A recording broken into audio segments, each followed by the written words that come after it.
Hey guys, it's Mike for Switch Island, and with October already well underway and a whole host of new games releasing for the Switch this month, we best jump straight into it and not waste any more time.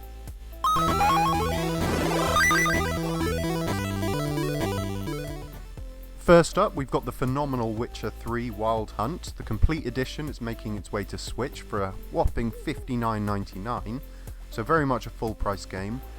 The absolute behemoth RPG that won over 250 Game of the Year awards finally makes its way to Switch after much anticipation, and despite the at times Play-Doh-y looking graphics that we've seen from what little release footage there has been, The Witcher 3 is an absolutely fantastic game, and I'm sure the ability to take it out anywhere you want will be more than enough to sway a few people.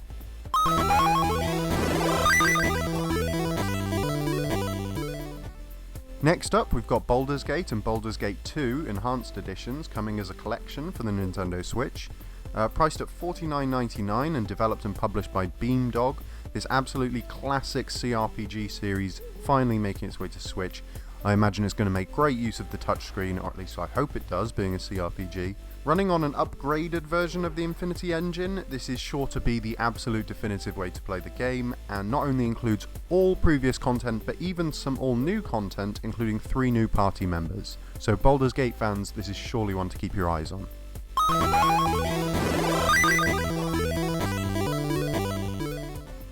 Okay, coming up next, we've got Luigi's Mansion 3 dropping right at the end of the month on October 31st, just in time for Halloween. Yeah, good marketing there. Developed by Next Level Games, this is obviously the third in the franchise, the hugely loved franchise Luigi's Mansion, one of the few times we get to see the lesser brother to step up and take the spotlight. This time, of course, the new big mechanic is Gooigi, a weird slime clone of Luigi that you can use to control to complete puzzles by yourself, or obviously a big hint for some amazing multiplayer action. I'm sure this is going to be a hugely popular seller, and very possibly a day one for yours truly.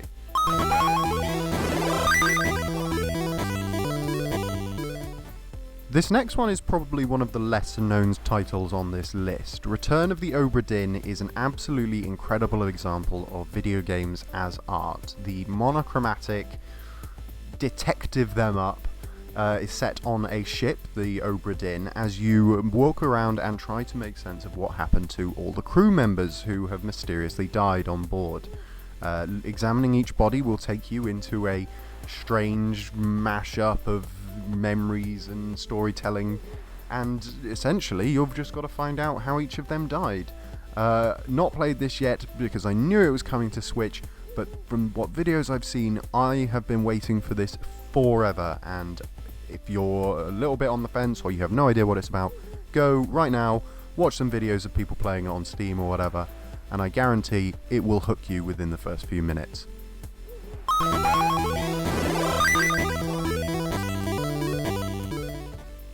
And finally this month, from Don't Nod and Saber Interactive, we have Vampire, the vampire RPG, dropping on October 29th. Set in 1918 London, you are a newly turned vampire who's also the town doctor, and it's your choice to either save the people of the town from the plague devouring them, or as a newly spangled vampire, kill them all and drink their blood. It's pretty much a daily question, right?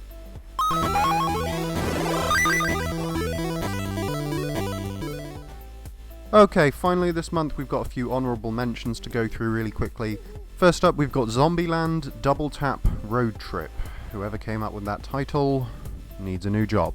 Yeah, this is weird. I didn't know there was a Zombieland tie-in game. I imagine it's been released just because the new movie's coming out soon. From the looks of it, it seems to be a fairly basic twin-stick shooter. The screenshots show off some very awful looking portraits of Woody Harrelson and Jesse Eisenberg and Emma Stone and whoever the other girl was from it. Yeah, it just looks like a twin-stick shooter tie-in game. It's out today, so if you're interested in that, sure, why not?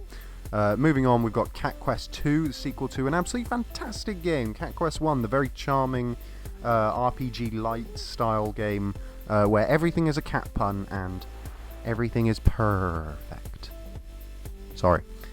Finally then, this month I've just got to mention, because some people will be annoyed if I don't, Resident Evil 5 and 6 are getting ports to the Switch, because port everything to the Switch.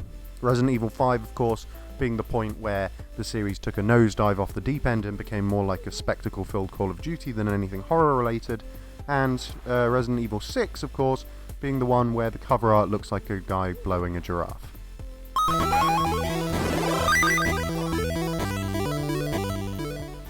Okay, well, there you go. Some new games releasing this month for the Nintendo Switch, some absolute behemoths in there, along with some lesser, shall we say.